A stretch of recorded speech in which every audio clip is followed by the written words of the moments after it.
Have you ever felt a sudden, inexplicable chill? A sense of being watched when you know you're alone? What if that feeling wasn't just your imagination? What if it was something feeding on your fear? Imagine a creature that doesn't need claws or teeth. It doesn't need your blood. It survives on your fear. Every frantic heartbeat, every cold shiver, every creeping moment of dread. And what if I told you? It's always been here, watching, waiting for a moment of weakness to feed on your terror. They call it the fear fuel. It's a parasitic entity that thrives on human anxiety.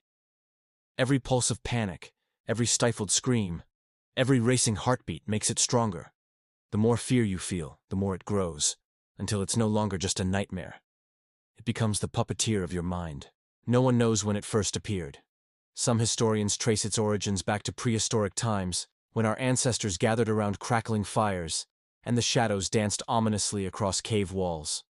Tribes spoke of a dark mist that would descend without warning, consuming the fear from anyone it touched. Children vanished after hearing whispers in the dark. Entire villages crumbled under a wave of collective panic. Everyone felt it, something unseen, yet palpably there. It was a presence that lingered just beyond the firelight. As centuries passed, the creature evolved alongside us. In the Middle Ages, cloistered monks wrote of the listening shadow, a creature that would slip into homes at night, watching the fearful, feeding on prayers that were soaked in terror, twisting devotion into pure panic. They believed it was a demon, a test of faith, but it was something far older, far more primal. Across the world, in ancient Japan, it was known as the fear eater. It was the thing hiding in the corners of a child's room, feeding on their nighttime screams. Parents would try to comfort their children, telling them it was just a bad dream, but the fear eater knew better. It knew every nightmare was a feast. Over time, it adapted. It no longer needs ancient shadows or creaking old houses. It has found new places to hide in our modern world.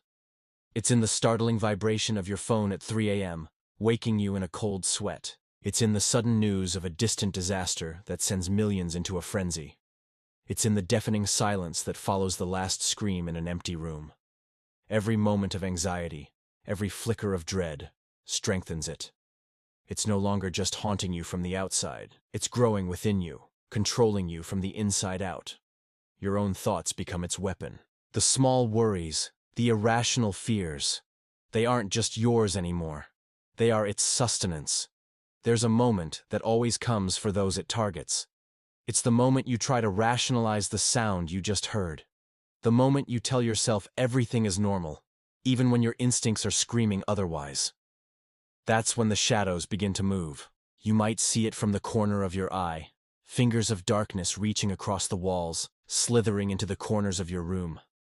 Perhaps you hear muffled whispers that seem to come from nowhere and everywhere at once. Distant creaks from the floor above when you're the only one home. Footsteps that have no source, fading just as you turn to look. Every tiny spark of fear is its nourishment.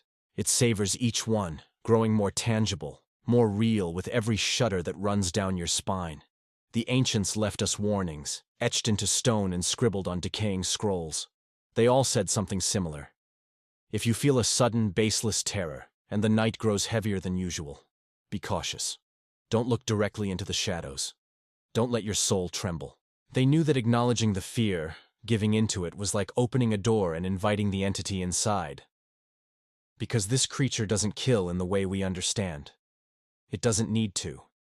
It simply devours your fear, growing inside you until every ounce of dread you feel becomes your reality. Your worst anxieties manifest. The shadows you fear begin to take shape. The whispers you hear start calling your name. Eventually, it leaves you a hollow shell. Your body still moves. You still breathe. But your mind and spirit are no longer your own. They are enslaved to a perpetual state of terror, a living nightmare from which you can never wake. You become a puppet, animated by the very fear that consumed you.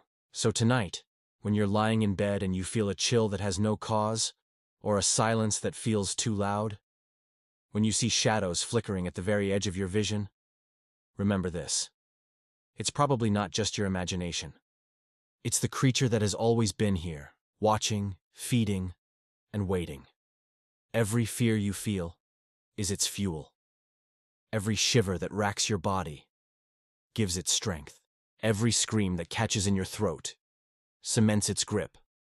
And the worst part? The truly terrifying part? There's no escape. It lives in every dark corner, in every pulse of panic, in every single moment you wonder if something is in the room with you. Because it always is. Thanks for joining me in the shadows. If you enjoyed this story, don't forget to like, subscribe, and hit that notification bell. Until next time, try not to be afraid. It's listening.